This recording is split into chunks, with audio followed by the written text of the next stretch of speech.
দীর্ঘ ২০ মাস কোথায় ছিলেন তিনি, কিভাবে ছিলেন, কাদের নজরদারিতেই বা ছিলেন তিনি? হঠাৎ করে সাবেক স্পিকার শিরীন শারমিন চৌধুরী দৃশ্যপটে আসার পর জনমনে ঘুরপাক খাচ্ছে এসব প্রশ্ন।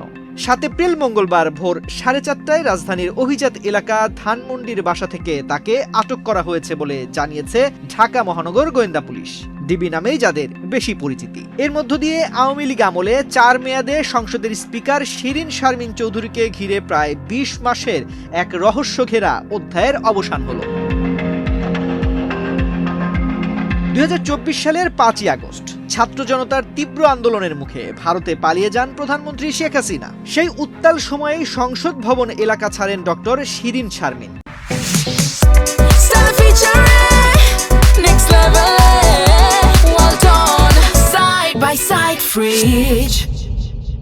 সরকারি গাড়ি ত্যাগ করে স্বামী ও কনিষ্ঠ সন্তানকে নিয়ে তার অজানা পথে যাত্রা যেন ছিল এক অদৃশ্য হয়ে যাওয়ার গল্পের শুরু। এরপর থেকেই তিনি ছিলেন লোকচক্ষুর আড়ালে।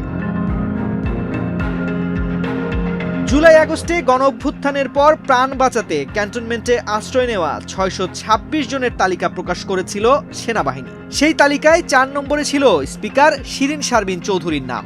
সেখান থেকে কিভাবে কোথায় চলে গেলেন শেখ হাসিনার এই স্নেহভাজন, তা সবার কাছেই রহস্যের। আবার শেখ হাসিনার পতনের ২৭ দিন পর ২০২৪ সালের ২রা সেপ্টেম্বর রাষ্ট্রপতি শাহাবুদ্দিনের কাছে পদত্যাগপত্র জমা দেন স্পিকার শিরীন শারমিন। কোথা থেকে, কিভাবে, কার মাধ্যমে সেটি দিয়েছিলেন তাও জানা যায়নি। পলাতক অবস্থায় থেকেও সংবিধানের ৭২-এর ২ অনুচ্ছেদ অনুযায়ী তার পদত্যাগ এবং দ্রুত গেজেট প্রকাশ সব মিলিয়ে এক রহস্যময় পরিস্থিতির সৃষ্টি হয়েছিল।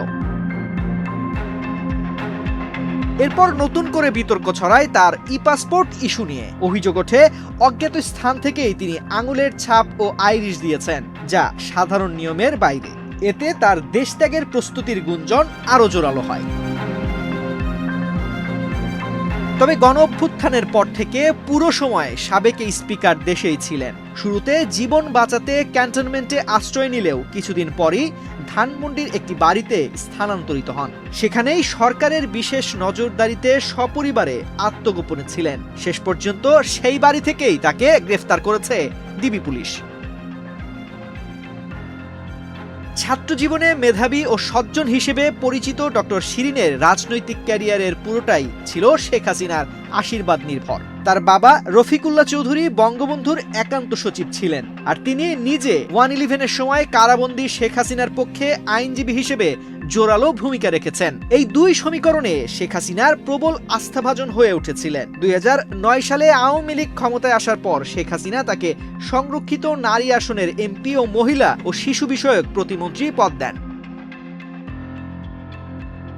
২০১৩ সালে তাকে সংসদের স্পিকার করা হয়। শিরীন শারমিন দেশের প্রথম নারী ও সবচেয়ে কম বয়সী স্পিকার। নোয়াখালীর মেয়ে হলেও পরবর্তী ৩টি সংসদে শেখ হাসিনা তাকে নিজের শ্বশুরবাড়ি রংপুর ৬ আসন থেকে এমপি বানান। সেখানে শিরীন শারমিনকে নিজের মেয়ে বলেও পরিচয় করিয়ে দিয়েছিলেন।